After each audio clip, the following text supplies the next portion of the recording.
Hello everyone, I'm Joanna. Welcome to EIDECOM's seminar. Today's topic is unpacking the impact of technology on meetings, conferences, and events. To start, I would like to invite Mr. Delaney, Executive Director of EIDECOM, to deliver a speech for us. Good afternoon, my dear friends from the industry. First of all, I would like to welcome all of you for attending this webinar. Special thanks to our consultant Sulu for organizing this webinar and Patrick for being the moderator. It's all in your hands. Also, we are very grateful to have our prestigious expert Brandt Krueger to share his precious knowledge and experience in events technology application. The theme of this webinar today is unpacking the impact of technology on meetings, conferences, and events. The impact of emerging technology towards events organizing has been growing rapidly these years, especially in the pandemic period.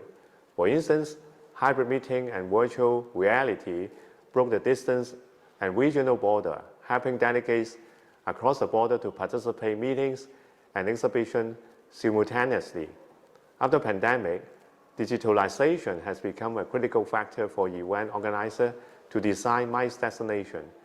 At current stage, I believe technology application will help digital transformation of Macau MICE industry. The webinar will provide deep understanding of the MICE technology, which is being used to promote, organize, and deliver enhanced value to conference organizers and participants. I hope the knowledge and experience could help participants get more familiar in technology application in MICE events. In fact, the two webinars held before this year have attracted about 100 participants and 300 views online. On behalf of IPIM, I'd like to thank you all for your attendance and support. As one of our MICE development strategy, IPIM implemented and facilitated various training programs this year. The training sections not only assist industry insiders to promote their practical skills, but also provide public brief understanding about the MICE industry to grow potential MICE elites and hence increase the quality of entire industry. Without further ado, let me pass the floor to Patrick and Brandt. Thank you.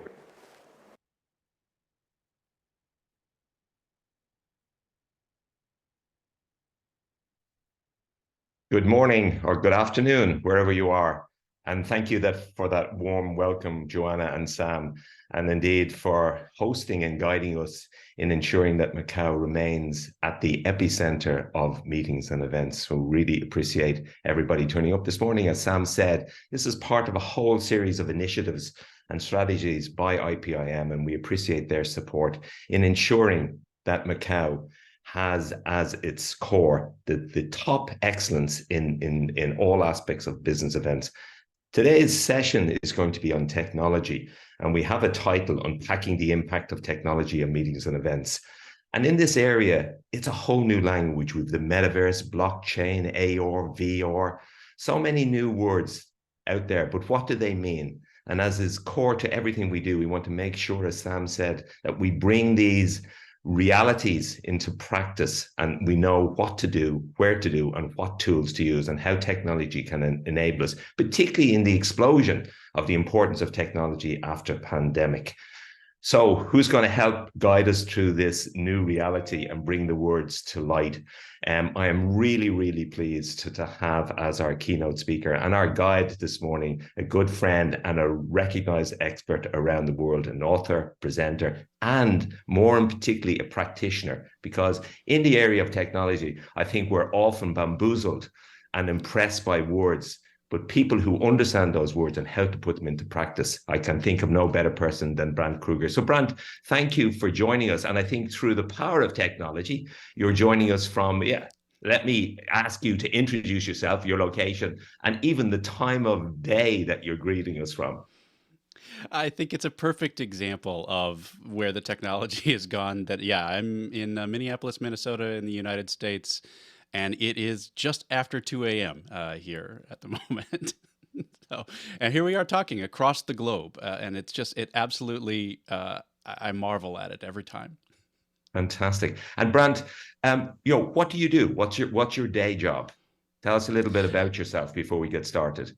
Yeah, sure. I am the senior production manager for a company called EideCom, based here out of Minneapolis. It's a meeting and event production company. We provide mainly audiovisual services, but I've been bouncing around this industry for pushing 20 years at this point, and have been with many different production companies. But I've always had a passion for the technology side of events, and I was the guy that would came running in, and I said, "Did you hear? You can now put 5 CDs into a single CD player, and you can play dinner jazz all night long." I was very excited by that, when you could do that and not have to rely on go flip the CD or something. Flip the CD. That shows how old I'm talking. You don't flip CDs.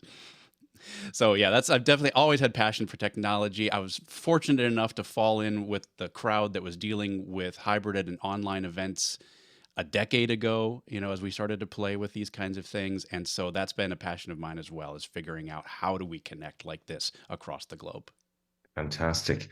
And obviously, we have the pleasure of being hosted by our lovely friends in Macau. When I say the word Macau as a destination, have you ever been there? What comes to mind? I have not. And I have to admit that I'm at the mercy of what I've seen from television and movies, just kind of incidentally. And it's been a real pleasure to start to get to know Macau and to learn more about it, because, yeah, I'm a little bit ignorant when it comes to this destination. And so, yeah, it's been a joy already. Fantastic. Well, we know that after this session and your research, you're going to be able to go out and tell all your customer friends how wonderful Macau is as a destination for business events. So, Brent, we've talked about the kind of the general situation. Let's kind of, before we deep dive into some real practical examples, I have in my mind a period of time where technology was always there. You've obviously been involved in hybrid, 15 years ago. But to me, the pandemic was a moment in time when technology came front and center. The real power of technology as an enabler came into focus. Can you describe what's the landscape like at the moment for all our listeners here? Yeah, it was very fascinating. So as you said, we've been playing around with this stuff for a while, and so when pandemic hit and we had to take everything online, it really did advance the game probably 10 to 15 years of where it would have been. So, online and hybrid events have been kind of slowly plodding along, incremental improvements in technology.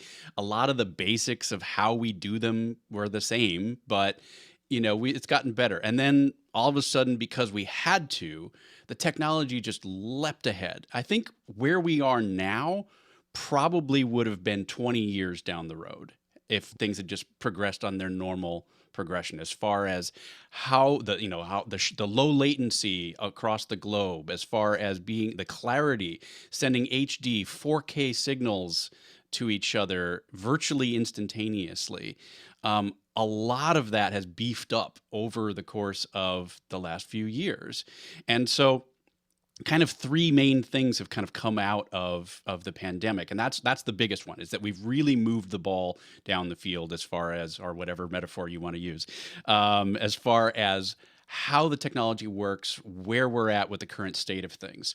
But one of the other consequences that came through is actually not less a technological issue, but more a personnel issue. And this has been, everyone that I've spoken to globally has had to deal with a brain drain in the industry, as far as a lot of the more technical people who were maybe in events went on to something else, or audiovisual technicians, or a lot of people who lost their jobs or just decided to move on to a different job during the pandemic, or just decided to retire and get out of the industry altogether. So across the technology side of the industry, we lost a lot of people. And then the third thing, as we come out of the pandemic, getting to where you're saying the current state of the industry, is that there seems to have been a rush to get back to in person. And we learned so much over the course of the last 3 years of the pandemic as far as how to do online events, how to do hybrid events properly and safely. And then it felt like there was this, and we're back, and so there was this push to in-person, and why do I want to spend the extra money to do a hybrid event, to do a broadcast even? So many people, it's almost like the pendulum swung the other way. Like, they're like, okay, we need to get this online out of our system, and then we can get back to doing what we do best. But what's unfortunate about that is that a lot of what we learned over those few years was dealing with accessibility issues. And so one of the things that always really stuck with me was I was having a conversation during the pandemic with a disability rights advocate, and he said that for the first time in his life, he felt on a level field with all the other attendees that were there, because he had mobility issues. And so it's very difficult for him to hop on a plane, fly to a different location, navigate airports, navigate a convention center, all of those kinds of things. And we also really advanced the technology as far as auto captioning, as far as translation, which translation and captioning is not just for people with hearing disabilities. It's for people who speak different languages, or maybe the language of the conference is not their primary language. And so as part of, we look at the state of the industry, where we're at is this like push for in-person, but I'm really trying to encourage people to remember the folks that we brought on board.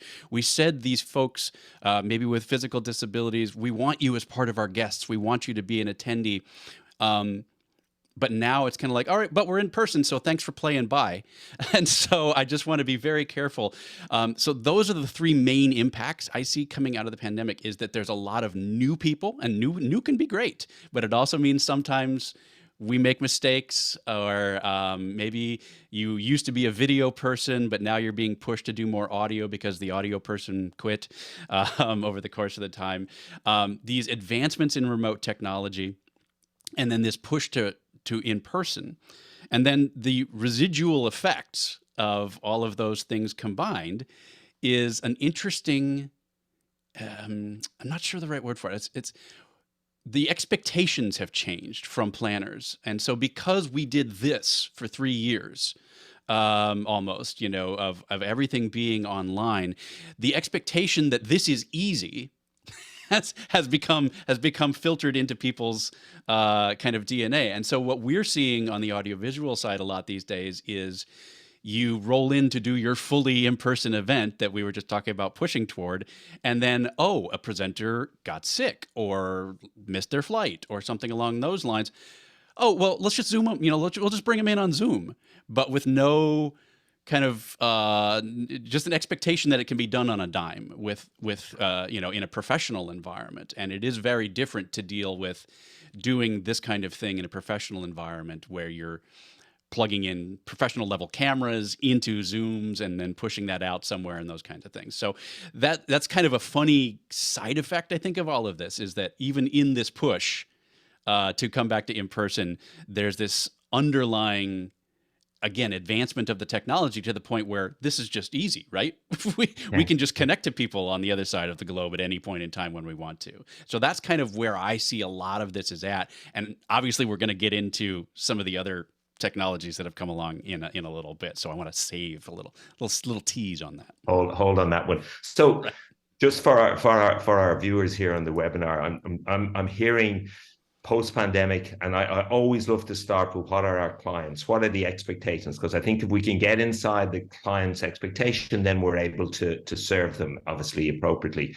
I'm hearing the wonderful explosion of the enabling power of technology. So that's one thing. So that's obvious.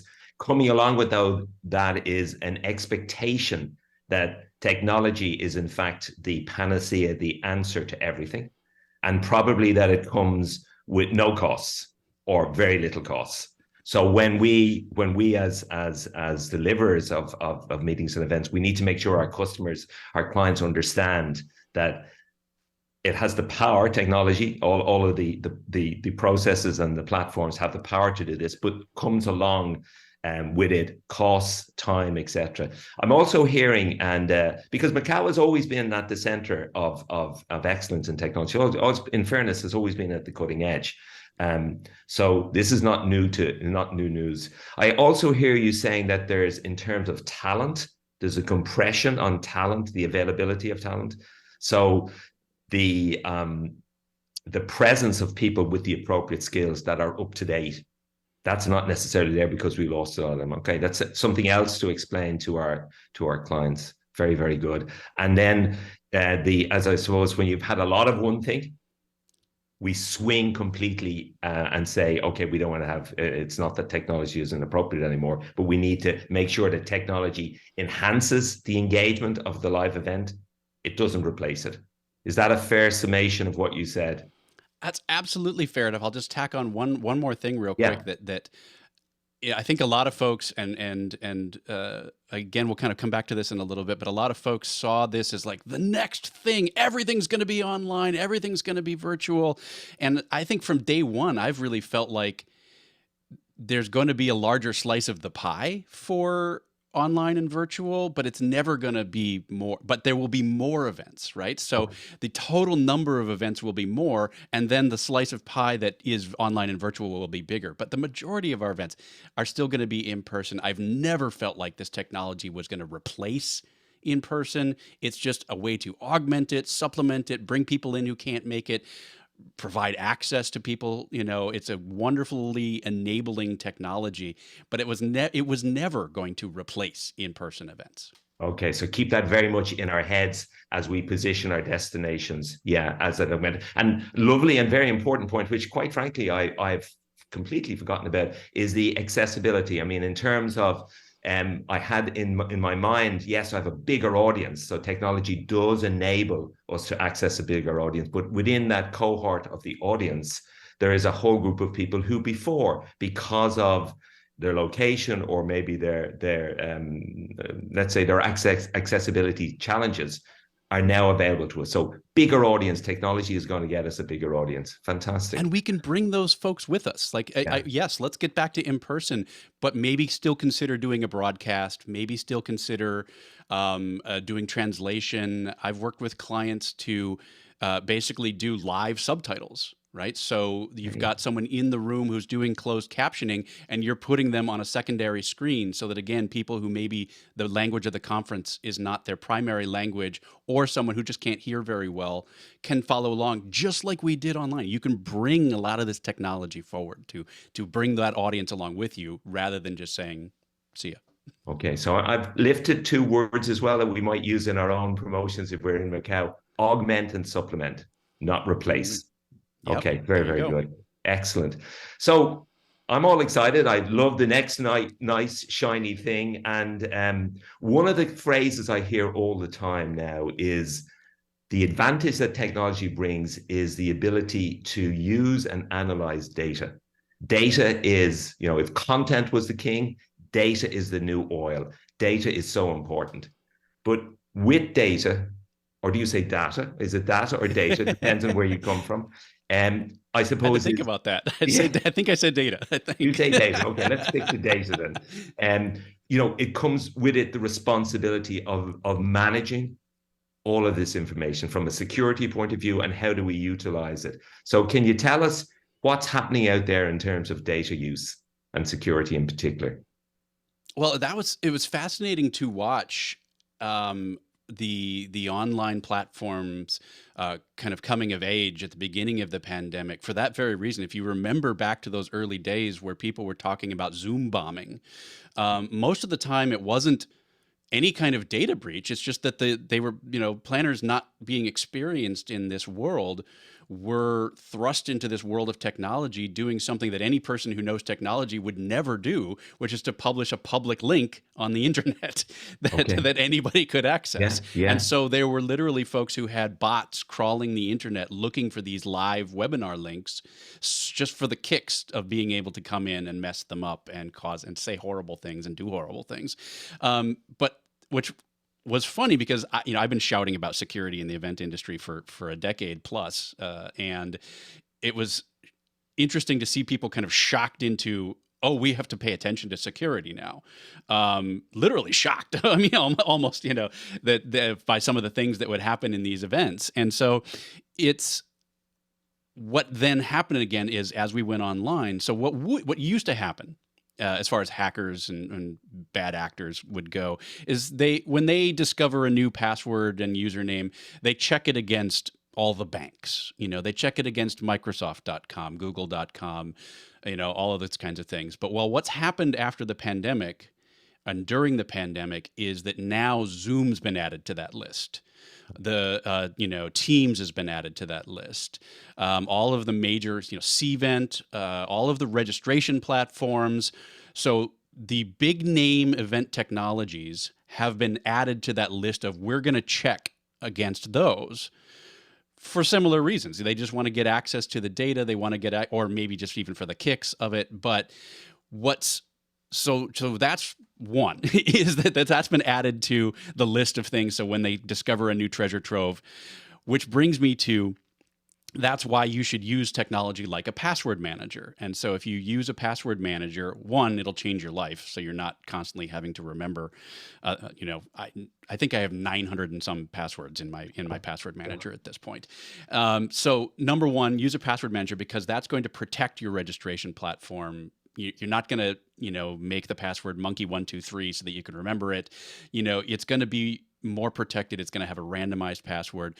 Do that for all of your platforms. Most of those password managers then give you the way to share those usernames and passwords with appropriate people. So rather than having a sticky note on your registration that says, here's what the username and password is, you can temporarily share that username and password with whoever you need to. And then when the event is done, you can revoke those permissions. So as we become a target as an industry, which we are a target for bad actors, it's going to be more important for us to use these tools. And the kind of the story that kind of helps drive this home for most of the planners that I talk to is just think about the information that is contained in an average event, in-person event registration. You've got names, first and last name, phone numbers. Often there's flight times in there. It might be, if it's a corporate event, it could be your executives. It could have their guest names in there, might have their home addresses in there. So now we're running a conference for a major financial company or something like that. All of that data is in our systems. And so if, again, we make our password monkey123 and stick it on a Post-it note at the registration platform, we've now given someone access to that data, and that data is gold. Like, we used to think that hacking was about, getting people's credit card information and things like that. But the major, US retailer hacks of like Target and Home Depot were hacked through a secondary system. Like in the Home Depot hack, it was coming in through the point of sale system. And then when Target was hacked here in the US, it was through an HVAC, the air conditioning company was how they came in through it. And so we're that side door for getting access to our clients, our customers' name information. And that information is gold, because then what you do is you take that information, you form a nice little email that looks like it's coming from a black car service, and you say, hey, Ms. Williams, we see that you're coming in on flight 1617, and you're arriving at 8:15 a.m. We want to make sure that your black car service is there to pick you up. Please click here to verify. So that then all of that information is legit. You'd look at that email and go, it must be real, right? Because it's got all of this legitimate information. It knows my name, it knows my flight times, all this kind of stuff. So you click on the link to verify your car, and now you've compromised your corporate computer systems. So the information that we have that is gold is not credit card information, is not payment information. It's this personal information.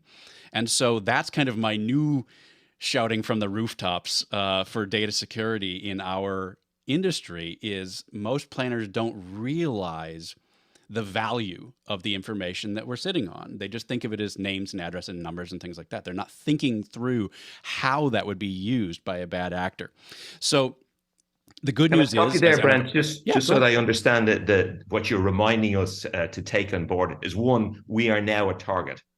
In the past, we may not have been a target, but we, as in the organizers, have this really valuable information, and not just to consider the more obvious elements as credit card and financial. And secondly, you're recommending that, very simple techniques like password managers, sending out discrete links relating. These are basic things that we need to ensure if we're going to live up to the responsibility, because we as organizers are responsible for the brand reputation of that company, of that conference, of that association. So really practical things. So this is serious. Don't mess around with it. Yeah. Okay. You're Sorry. reading my mind, Patrick, and I'll throw just a couple more quick things Yeah. that people can do, if that's all right. Yeah, please. Again, this is my little soapbox, so I get carried away sometimes. So cut me off at any point. But so in addition to the password manager, like that's number one. Number one, get yourself a password manager. All of the reputable password managers are great. There's probably 5 major ones. Just do a little searching around and you'll find them. Make sure it's a paid service. I don't usually recommend using the built-in ones that are built into like Safari or Chrome or something like that, just because I like to keep the universes separate. Okay, good. So Great that if tip. your Chrome gets hacked and then they also have access to all of your passwords for everything else, that's no fun.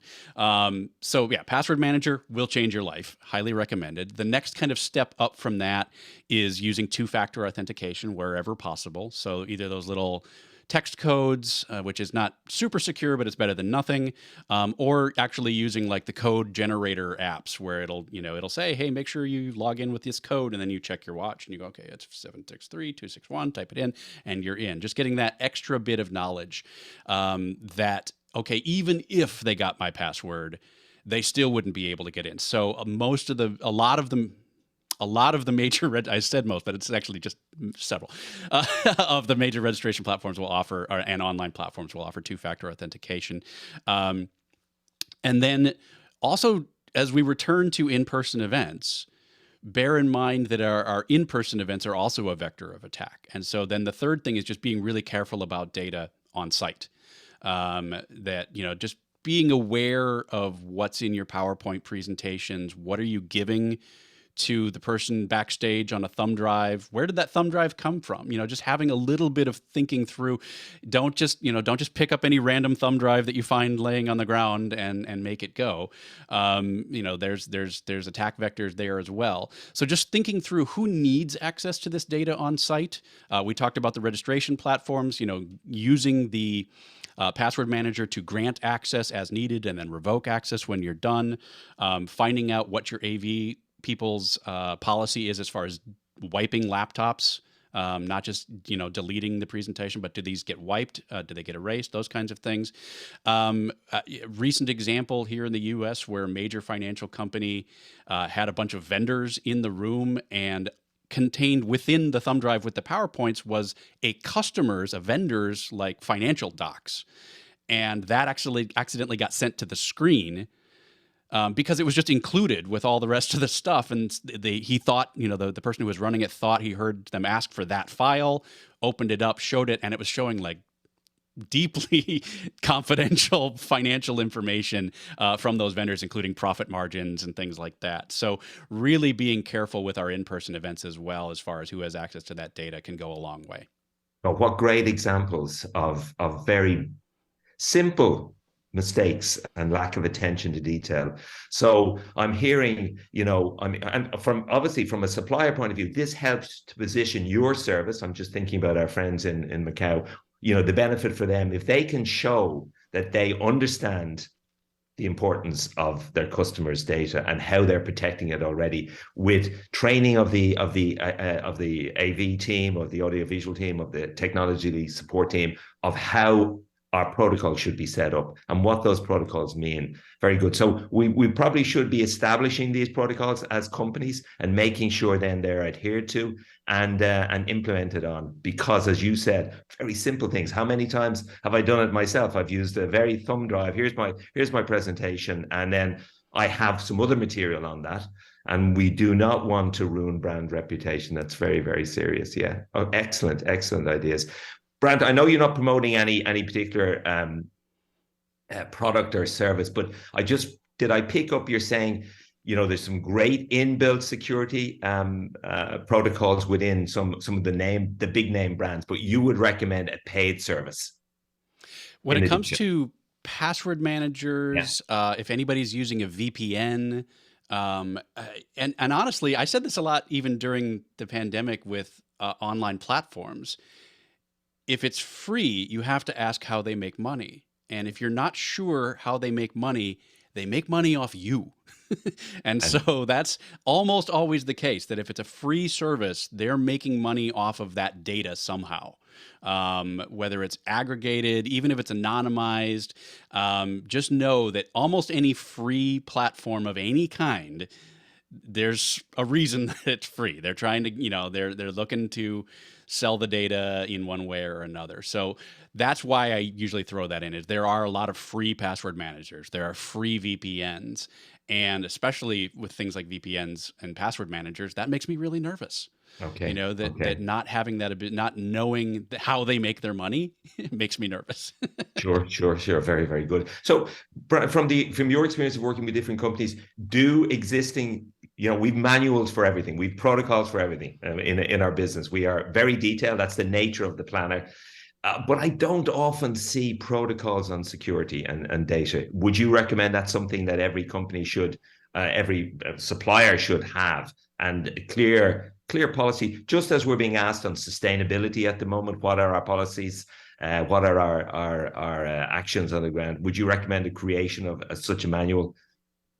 I would love to see that kind of thing, and I love hearing encouraging destinations and things like that to have those policies as well. I love that idea, and I really hope that that's the case, that we can start to see that kind of thing.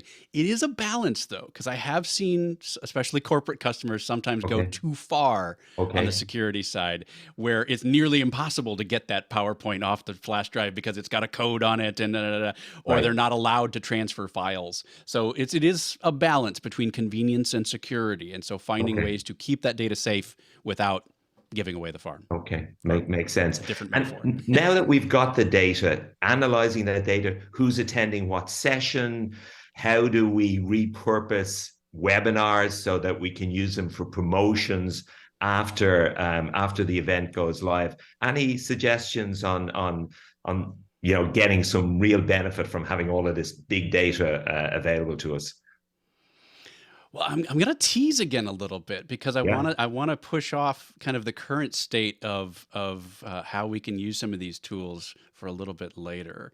So I'm gonna put a You're pin going in to that and pass on come back that. to it. Yeah, Okay, that sounds like a very good salesperson. Just getting me excited and looking forward to what's coming up next. But obviously, one of the things that we are seeing is very definitely a I suppose a repurposing, a reusing of all of information. But great reminder, bad actors out there, we need to start off with that in our mind, not go overboard and miss that balance between having good security, therefore showing our services as suppliers that we understand the importance of brand reputation for an association or corporate excellence. So, Brandt, I mean, I always associate people like yourself, the technology providers, with chasing after the next shiny thing. Oh, it's the metaverse. It's blockchain. I'm so excited. I want two of those. And being a man, of course, if you give me 3 buttons, I only need 1 button. I'll go for the product with the 3 buttons. Talk us through some of the tech, those great, let's say, white elephants that are out there, those great promises that weren't delivered on, under the title of maybe tech that fizzled, didn't deliver on its promises. Yeah, and it's a great reminder as we kind of get to the current and great uses of this technology, that all of this happens in waves, right? That's what's been kind of fun about the hybrid and online event. That's like the only thing that was kind of fun about those couple of years, but is to see this, this thing that we had been working on for 10 to 15 years come back, and in such a big way, that we could put that knowledge to work. It also meant we saw a lot of the same mistakes that people had been, we figured that out 10 years ago, stop doing it.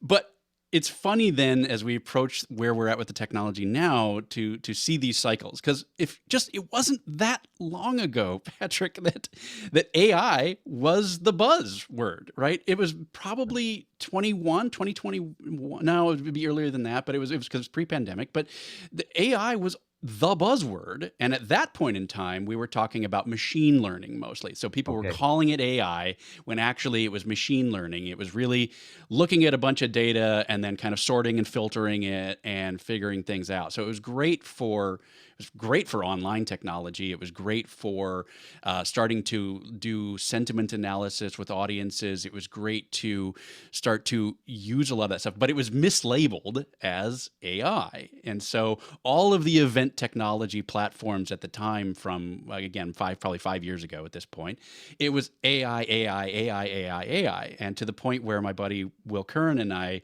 did multiple podcasts on, it's not AI, it's machine learning. Stop calling it AI. And planners, by the way, you probably don't even need to worry about it. If it's there, it'll help you. If not, but don't stress over it. And then from there, it kind of rolled into blockchain. And so blockchain,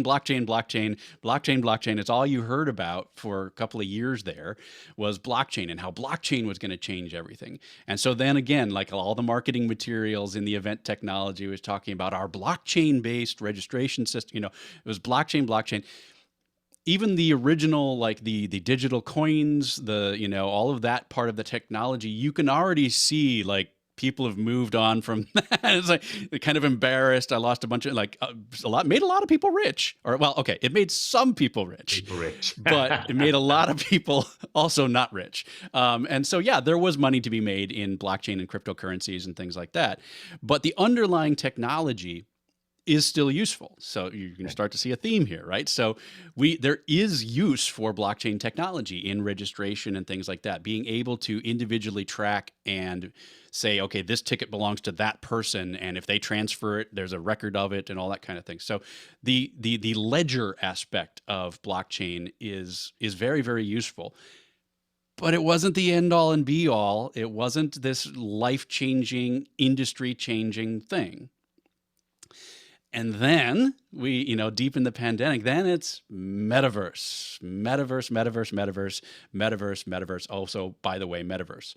So it was this drumbeat, and every online platform suddenly was a metaverse, and we had these fully 3D rendered versions of convention centers with people walking around them. And that's where the hype cycle really got into that idea that like online is the future. We're all going to be meeting like this from now on. I'm never going to have to put pants on again. It's that, it'll be that kind of thing. And so it's, but realistically, underneath it all, yes, there was some amazing technologies that we can use when we do have an online event. Again, that technology moved way further than it would have on its own. So, but, it's already kind of fizzled, right? You were already way past the metaverse. It feels like pushing a year now. We've been hearing less and less and less about metaverse as we do this big push to come back to in-person.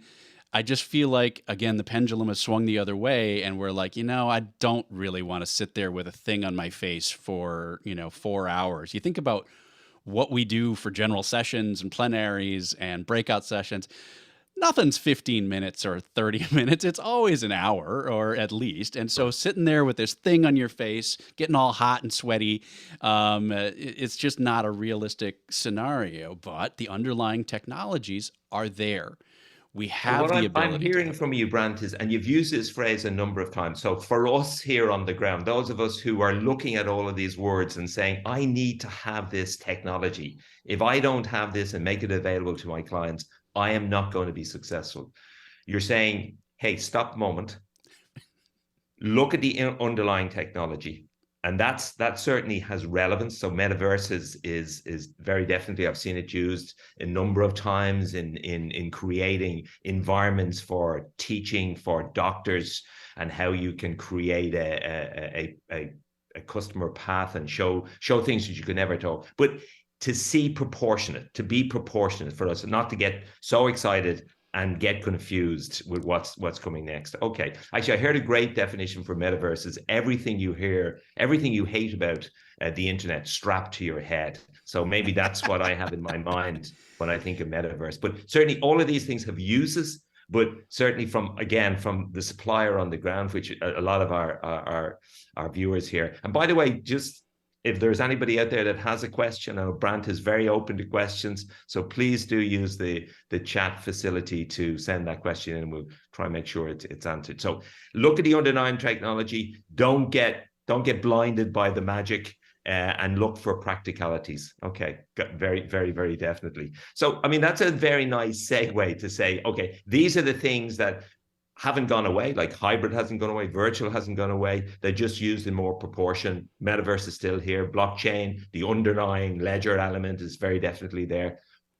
What's coming next? What's useful? Because you mentioned AI 2 years ago. I have to be honest, machine learning is a complete new thing to me. So explain to me the difference between, or the usage of AI, regenerative ChatGPT, the generative DALL-E. AI, yeah.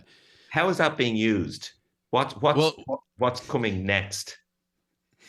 I'm gonna springboard off a question. So a question did come in asking about digital twins and the idea that some people in the industry are pushing having digital twins attending events. That's a great idea from a accessibility aspect, right? So if I can't make it to your event, being able to have a digital twin there is great. I think to put a pin on that last section as we slide into the next one, yeah.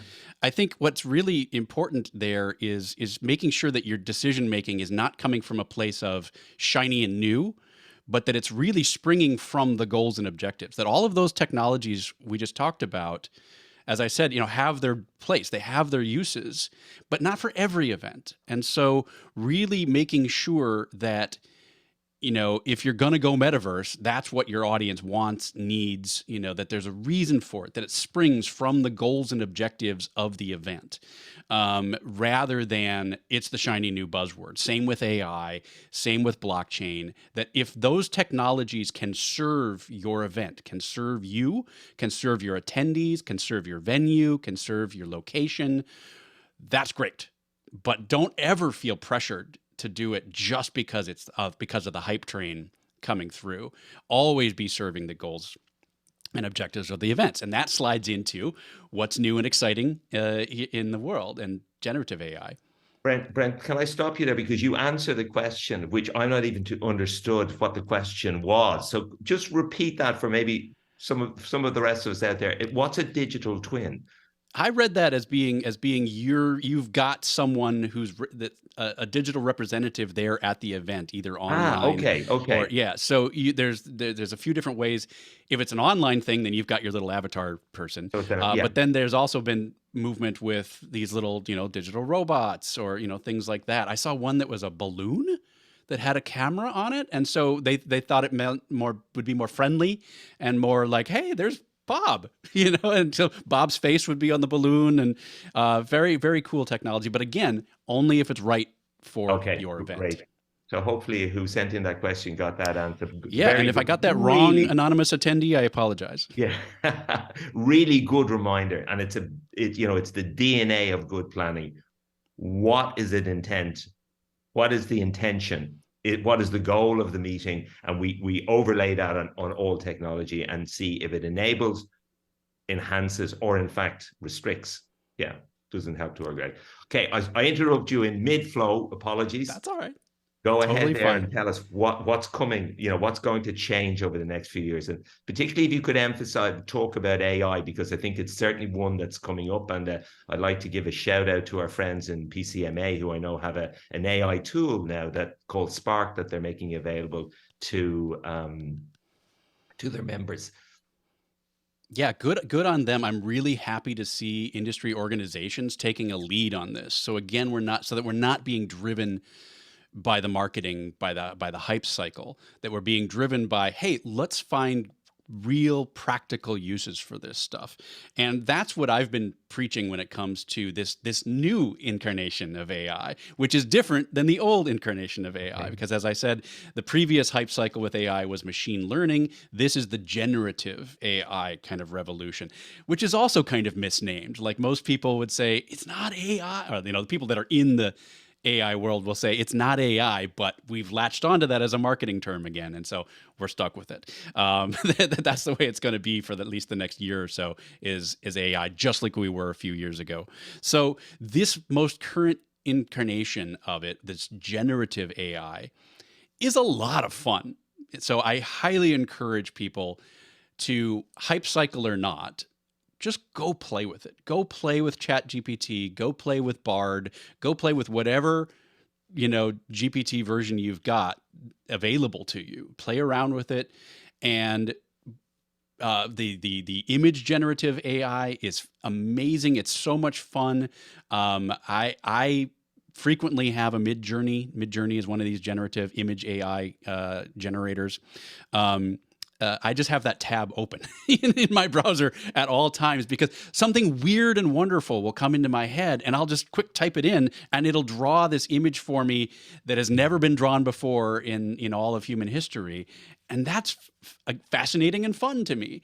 And so, somebody at work says, who stole the grapes out of the fridge? And I'm like, it's the grape Viking. And I type in grape Viking into generative AI, and it draws a picture of a Viking holding a bunch of grapes. And then I send that at 30 seconds later, of this image that didn't exist 30 seconds ago. So I strongly encourage people to just go play with it so that you're getting familiar with it. And almost immediately you start to see, hey, I think I know how I could use this. Like immediately, it felt very different to me than blockchain, than metaverse. Immediately, I was like, oh, this is cool. Oh, this is very cool. But it's not, again, it's just a tool. It's not something that, I have to have this technology in my events. It's there, it's useful, and people who get good at it are going to advance in their careers just because the biggest side of the chat side is using it to help you write.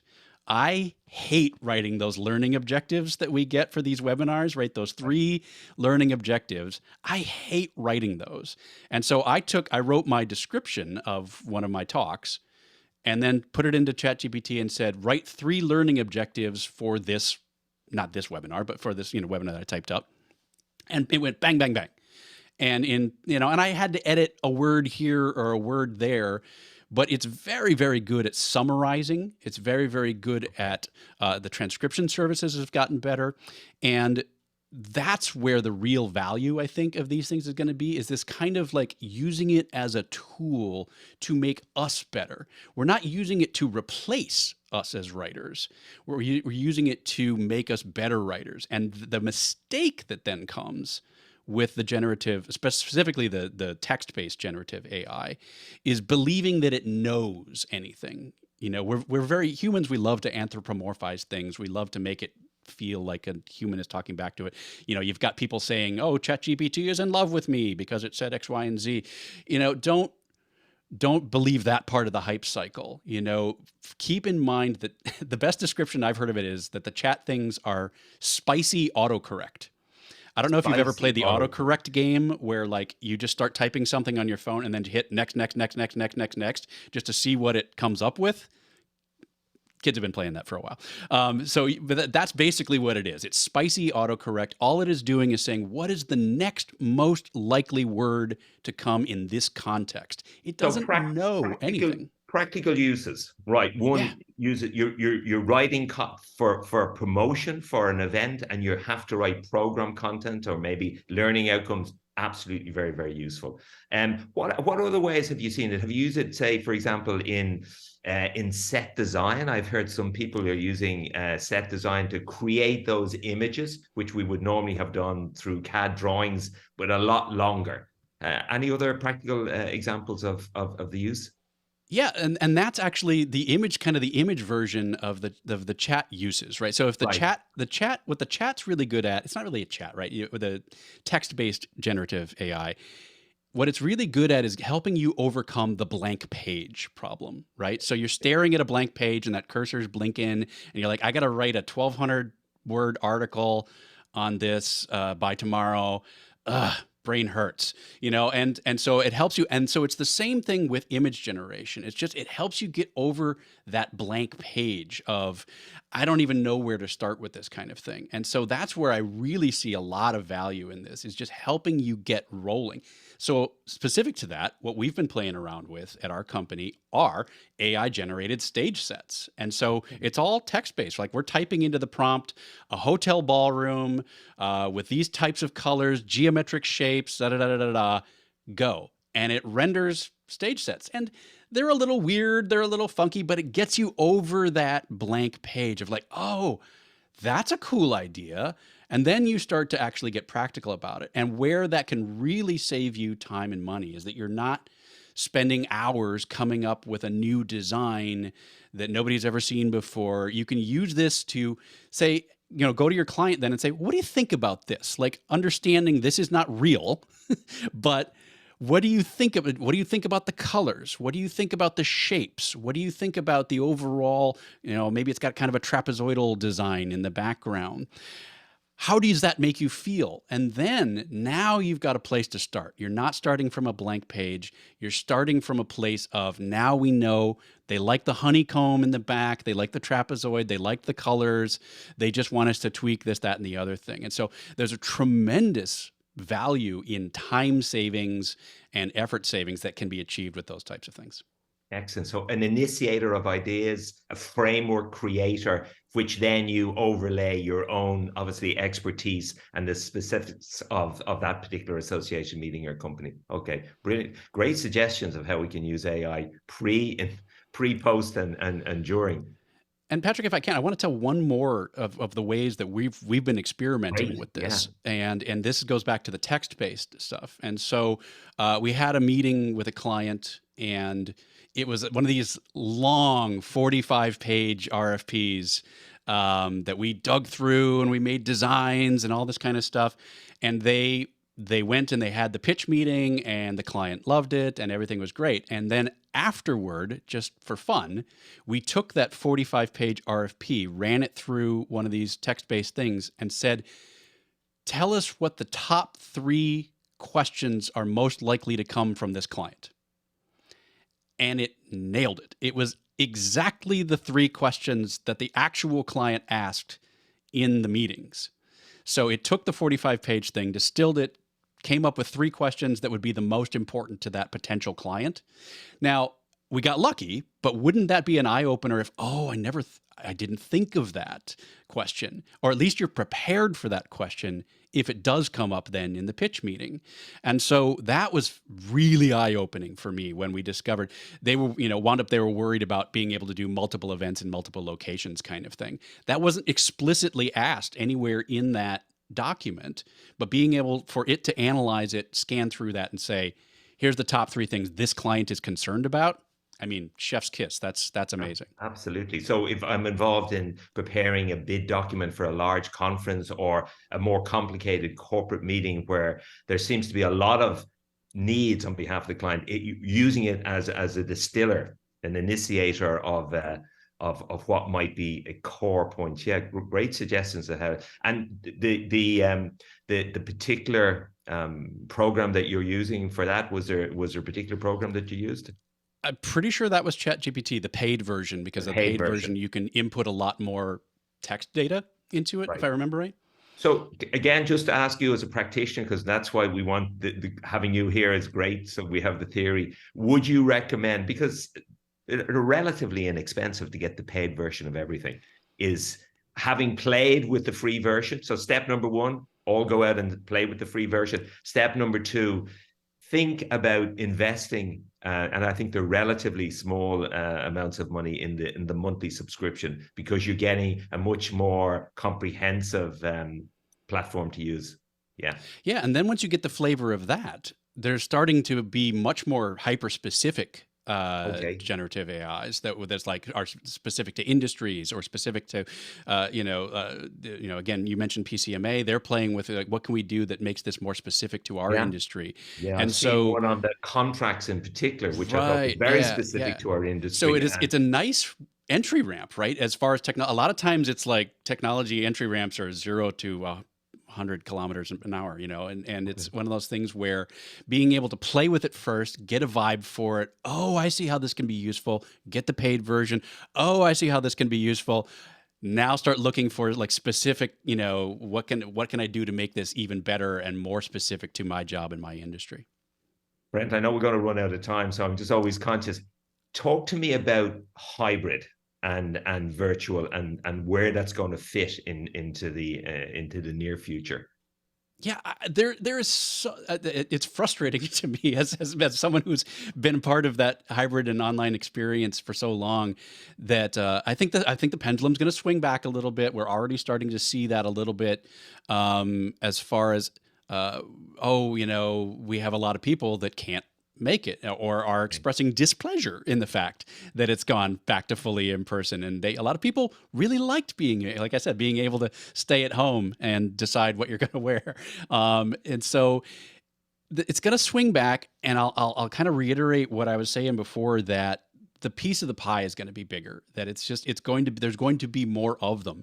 And there's going to be more of these hub and spoke type things, even looking at, the Apple announcement that's going to be coming up shortly. Apple's gone to these fully pre-recorded keynotes. I mean, there's really no reason to be there live other than you get to play with the latest Apple gear. But, we're going to see, especially in those types of environments where they can really craft the messaging, that having those types of hybrid events where some of it's live, some of it's pre-recorded, but it's still an event. It has to happen at this day, at this time.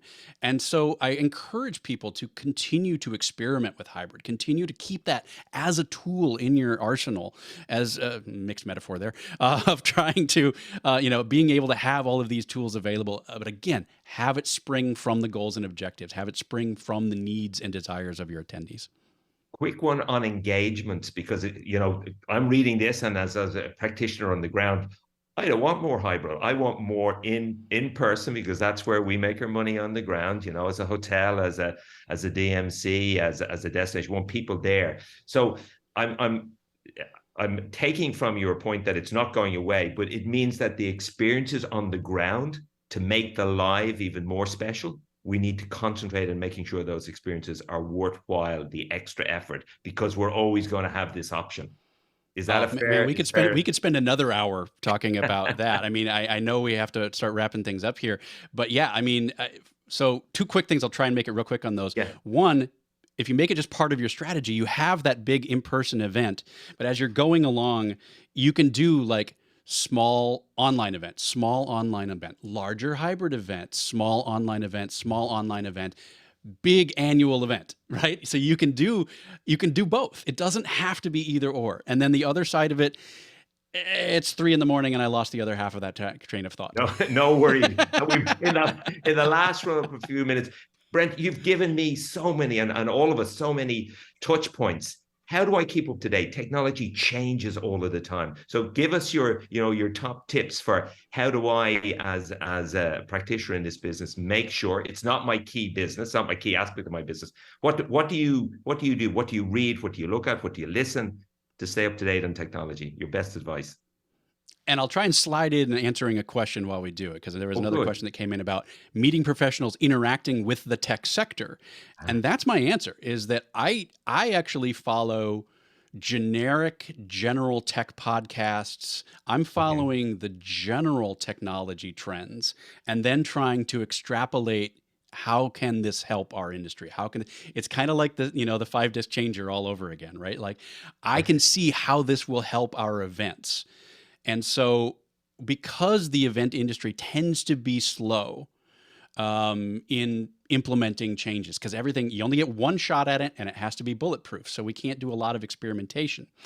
So that's what I do. I try to follow tech broadcasts. I follow. Give me an example, Brent. Give us sure, an example. Twit.tv, TWIT.tv. TV is a Okay. whole network of tech podcasts, including specific to Windows, specific to Mac, specific to iOS, general technology, Linux-based technology. They've got a podcast for every flavor of technology. Security podcasts that I've been listening to for pushing 20 years now at this point. So that's a huge one for me. I listen to probably 24 podcasts a week, following all of that kind of stuff. And then following Tech Meme. Tech Meme is a great email digest that summarizes what's going on X. As far as you've got all the tweets from X that Give me that. regarding tech news. Sorry, Brent, would you spell that out? What's Tech Memes? Tech Meme, TECHMEME. And we'll So make meme available as in like that memes. information. Tech Meme. I'm 90. I really hope I didn't send you someplace wrong, but I'm 98% sure that's what it is. But it's an email digest, so just look for that, and it kind of summarizes. Here's the top tech news. Here's all the major acquisitions. Here's all the funding rounds. I mean, it's all kind of laid out in a really nice daily digest thing. So that's my advice to anonymous attendee asking about how can we be interacting with the tech sector. If that's your sector, you have to try and learn more about it. Just like if I'm, part of an agricultural co-op, I need to know what my attendees need to know. What are their interests? What do they need to know? So if you're looking to learn more about the tech sector, especially events around the tech sector itself, you got to know what's going on. And that's about the only exclusion to my everything stemming from the goals and objectives, is that a lot of the tech events, they do just want the big and splashy and the whatever is new. And so that's just part of that culture and part of that aspect. And so that's kind of the one exception, and all the more reason that you should be following the larger trends. Very good way to wrap up, because we've unfortunately run out of time. But Brent, really appreciate you've given us a fantastic spectrum of how we can use technology, but a good reminder that it's an enabler for the goals. Goals first. Technology, augment, supplement, and make it happen. Brandt Krueger, thank you so much for your time and your insights. Very much appreciated. Thank you so much to everybody who's tuned in, and we will make sure that we will keep in contact. If you have any questions that we haven't answered, please do send them to us, and we'll get back to the answers. Thank you. All the best. Bye-bye.